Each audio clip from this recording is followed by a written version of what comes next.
the giving tree. She was always able somehow to accommodate more people into her life and to give away more love. It's funny, she calls her mother the giving tree because that is the precise root the two of them most share, this selfless generosity. She worked upwards of 2 jobs most of my childhood. When I was 13, she married my now stepfather, Chris, and they merged their families, his young daughter, myself, and their new child, our younger brother, Ronan. The whole time, she never stopped hustling.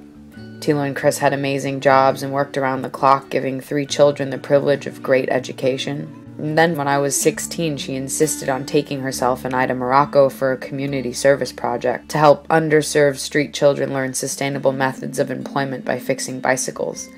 5 years later, she and Chris left their 6-figure salary jobs to create an independent production company. She was committed to keeping her kids in school, to having food on the table as she had always managed, no matter how much sleep it meant sacrificing, What you doing there, Yanni girl? and was, as usual, unstoppable. It was around this time that she and Chris created a non-profit film company called Good Makers, funded by their for-profit work. And entirely self-funded, they traveled abroad to different countries, donating documentary films for charities and organizations. It was, just as Morocco, something she simply felt she had to do and accommodate in order to feel satisfied being alive on this planet. It was her work with Chris that inspired me at 21 to create a youth and community outreach campaign for charitably minded local businesses to create and collaborate with the intention of change in our world, resurrecting our economy, employing new models for healthy, sustainable consumerism.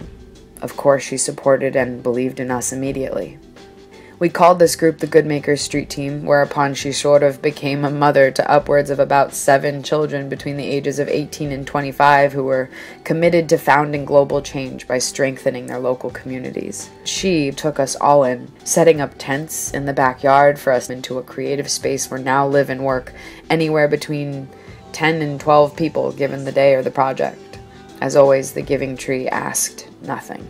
We speculate around the house what magic potion she must be drinking to appear so supernaturally impervious to human weaknesses. But what I find most inspiring, having been her daughter now for 22 years, is seeing that she is no more impervious to pain than any of us, but that she's simply discovered what in life trumps her tribulations, what triumphs over terror. She believes and preaches abundance, without ever preaching at all, simply by living and leading the way the best she can. So talented. Do you know? She's never been. Right now, that means running a production company to sustain her family at home, running a nonprofit teaching sustainability to families abroad, starting an emerging eco-minded newborn business on top of raising a 6-year-old, managing properties, and always somehow managing to have amazing dinner on the table. What else is life for if not for learning and leaning into those lessons? Whether it's children in Africa or those camped out in tents in her backyard, Tilo has given her heart to the world as a woman, a warrior, and one of the wisest people you're likely ever to have the privilege of standing next to. I wear that privilege with great respect.